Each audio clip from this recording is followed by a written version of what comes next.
Why have we never found a clear description of Jesus' appearance in the Bible? If he is the most influential figure in history, why didn't the Gospels bother to tell us what he looked like?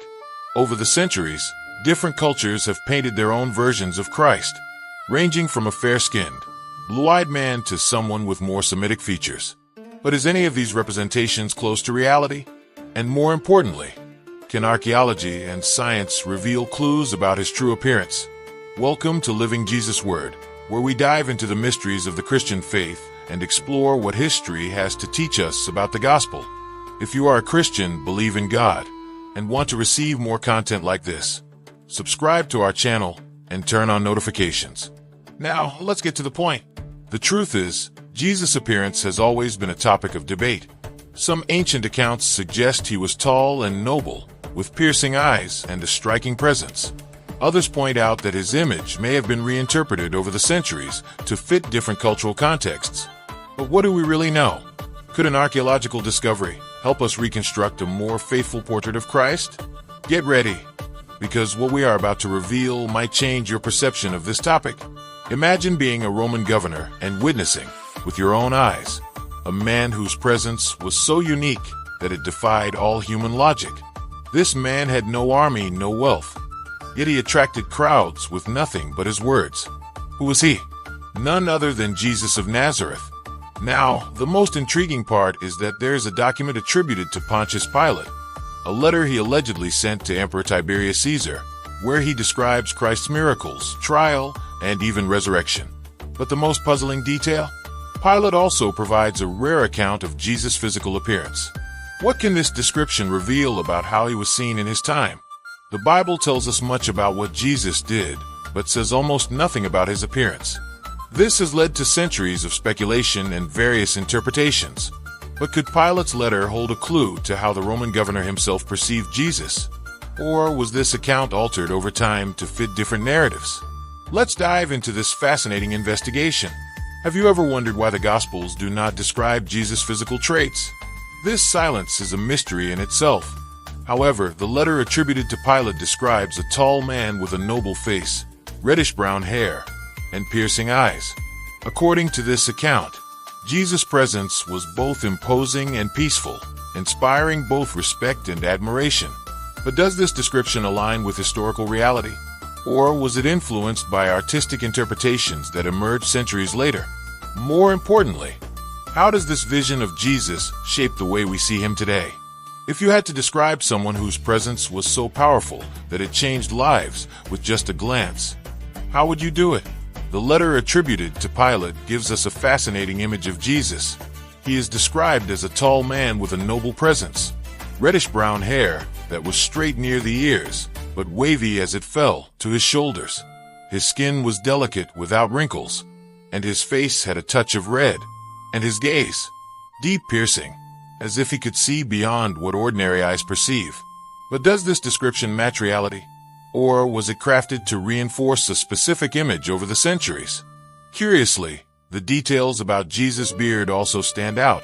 Pilate mentions that it was thick and forked, matching the color of his hair. This detail might seem insignificant, but it's not. In Jewish culture at the time, beards were a sign of dignity and respect, especially among religious teachers. This description makes us wonder, to what extent did Jesus' physical appearance influence how he was perceived by those around him? Did his features help establish his moral authority? Or did his true power come from something far greater? What's even more interesting is that this description not only contrasts with the traditional images we see today, but also raises an intriguing question. Did different cultures shape Jesus' appearance according to their own references? While some depictions show him with golden hair and blue eyes, others portray him with features closer to the Middle Eastern people. This means that, throughout history, Jesus' figure has been adjusted to reflect the cultural identity of each era. But if there is so much uncertainty about his appearance, what truly matters? After all, the essence of Christ is found in what he taught, and in the transformation he continues to bring to millions of lives. But before we reflect on that, there is something even more impactful we need to understand. Now, imagine being in Pilate's shoes. You are the Roman governor of an unstable province, where any mistake could lead to an uprising. Before you stands a man accused by religious leaders, yet clearly not a military threat. Jesus had no army, incited no violence, yet inspired an astonishing level of loyalty among the people. Pilate saw this. He allowed Jesus to preach freely because he did not see him as a political danger. But then something changed. Pressure from the religious leaders intensified, and the possibility of a revolt became more real. What would make a man so powerful give in to such a situation? Pilate hesitated. His wife allegedly had a disturbing dream about Jesus and warned him not to get involved in his condemnation. Additionally, the governor himself seemed inclined to release him. He questioned the crowd, gave them options to set him free, and even tried to persuade the religious leaders to reconsider. Deep down, Pilate knew Jesus was not guilty of any crime deserving execution. But there was a problem. The Jewish leaders threatened to accuse him of treason against Caesar if he did not act. And if that accusation reached Rome, Pilate could lose his position, or worse. Under this pressure, Pilate took a symbolic action that would go down in history. He washed his hands before the crowd, declaring himself innocent of Jesus' blood. But did this decision really ease his conscience? In the end, the governor chose political stability over justice. He sacrificed a man he knew was innocent to avoid a larger conflict. How many times throughout history have decisions been made not based on what is right, but on what is convenient? And aren't we, in our daily lives, also faced with similar dilemmas? But before answering that question, there was an even more shocking event that accompanied Jesus' crucifixion. Now imagine being in Jerusalem on that fateful day. The sun was shining high in the sky when suddenly a supernatural darkness covered the city. Noon turned into a deep night, and the air grew heavy with an eerie silence. Those who mocked Jesus began to retreat, and the Roman soldiers, accustomed to brutality, felt a chill run down their spines. How can this be explained? Was it merely a natural phenomenon, like an eclipse, or was something much greater happening? What caused the sky to darken precisely at the moment Christ was hung on the cross? This darkness was not the only strange event that day. According to reports, the moon also turned blood red, and the earth shook with incredible force. Many people present began to fear for their lives, believing divine judgment was taking place. Some modern scholars attempt to explain this as a combination of an eclipse and an earthquake, but something doesn't add up. Solar eclipses don't last for 3 whole hours. Additionally, accounts claim that tombs opened and the dead were seen walking through the city. How can this be explained? Regardless of the scientific explanation, the emotional and spiritual impact of these events was undeniable. That day was not just another Roman execution. It was a moment that would change history forever. Even the centurion responsible for the crucifixion, a man accustomed to killing without hesitation, declared out loud, "Truly, this was the Son of God." But if even a Roman soldier could recognize this, what about Pilate? Did he feel any regret upon hearing about these supernatural signs? The answer to that question might surprise you.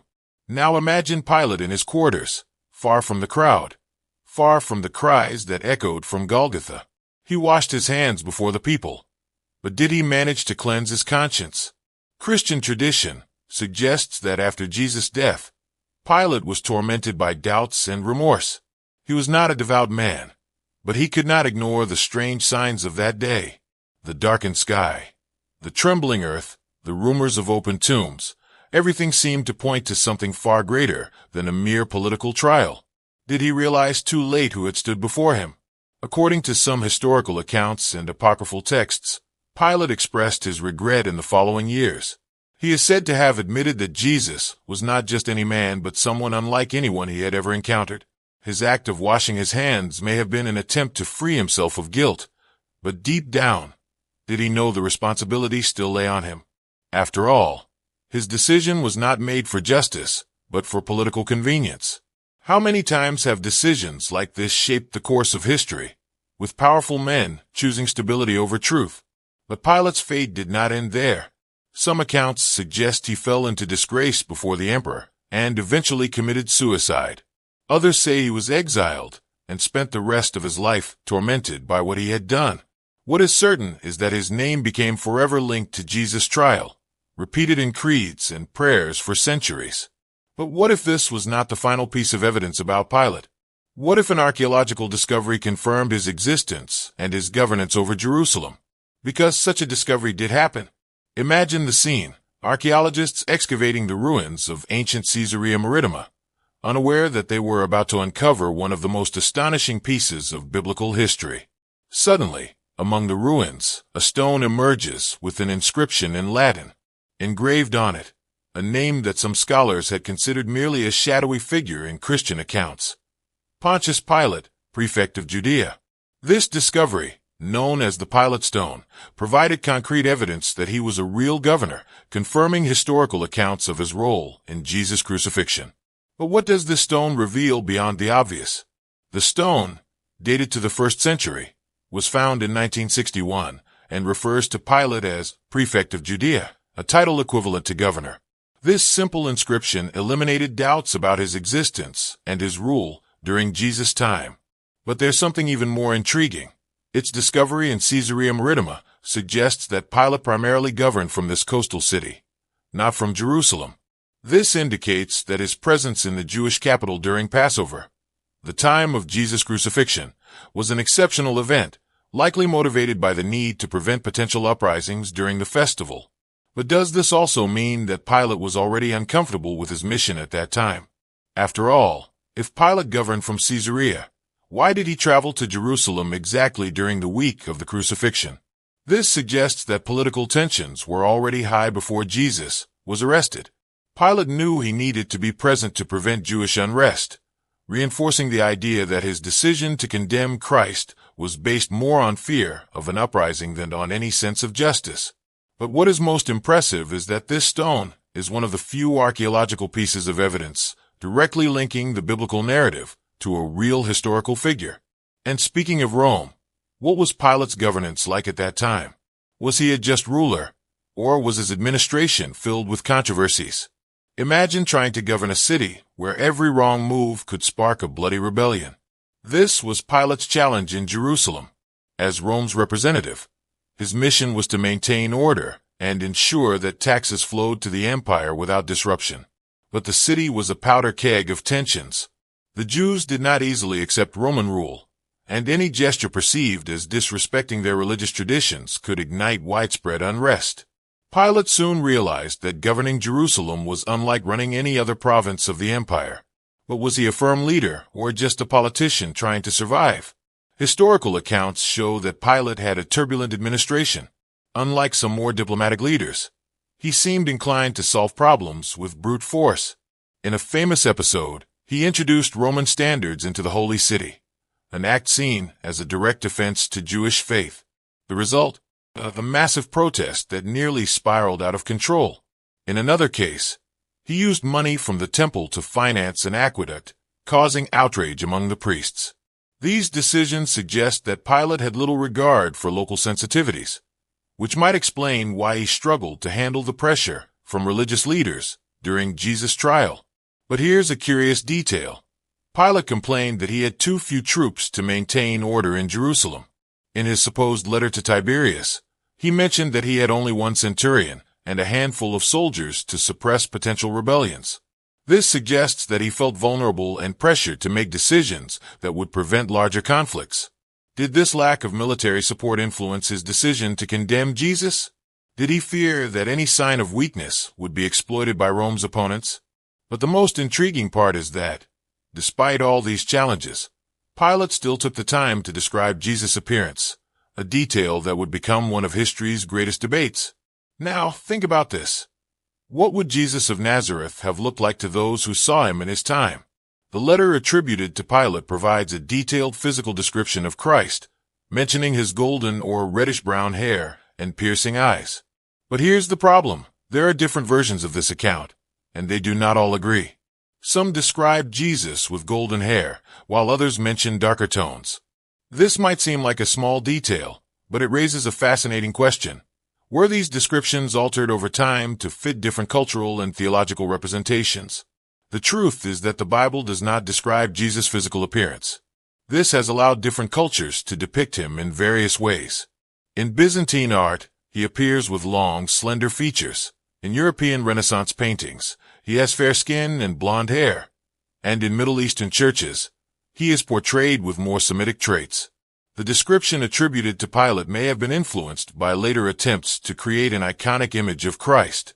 But is there any historical or archaeological clue that can help us understand what Jesus might have really looked like?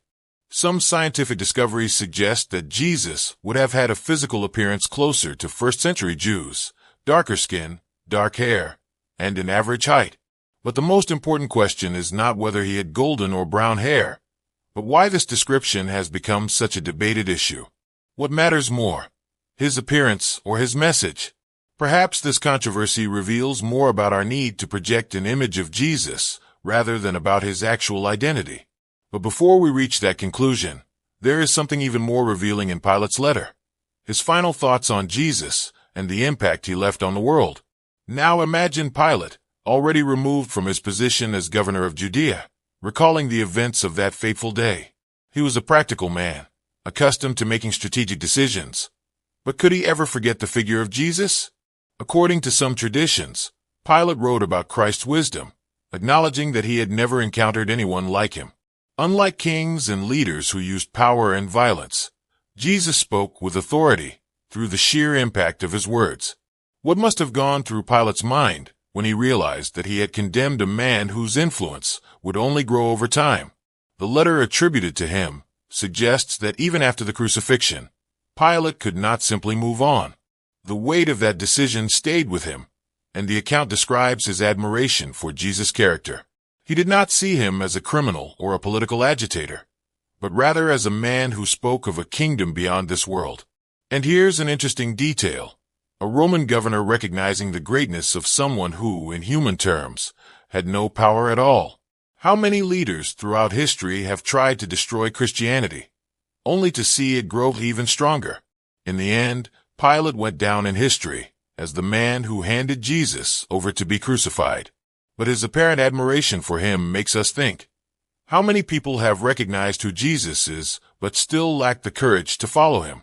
How often do people perceive the truth, but choose to ignore it out of fear of what they might lose? Pilate chose political convenience over justice. But what about us?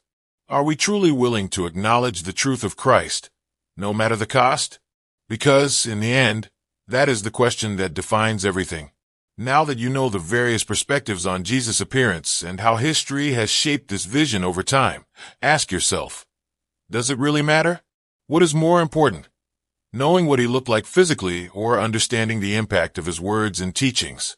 The world has spent centuries trying to paint a picture of Christ, but shouldn't we be more concerned with reflecting his character? In the end, it's not Jesus' appearance that transforms lives, but his presence. And the most important question is he present in yours?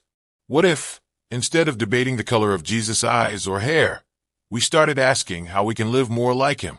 What if we sought to be more compassionate, more faithful? This is the true transformation, one that does not depend on how we imagine Christ, but on how we follow him. So, how can you apply this to your life today? What actions can you take to become more like him? Leave a comment. I want to hear your thoughts. And if this content gave you a new perspective, don't keep it to yourself. Share it with someone who needs to hear this message. And of course, subscribe to the channel and turn on notifications to keep learning and deepening your faith. Because here at Living Jesus Word, we are on this journey of discovery and transformation together.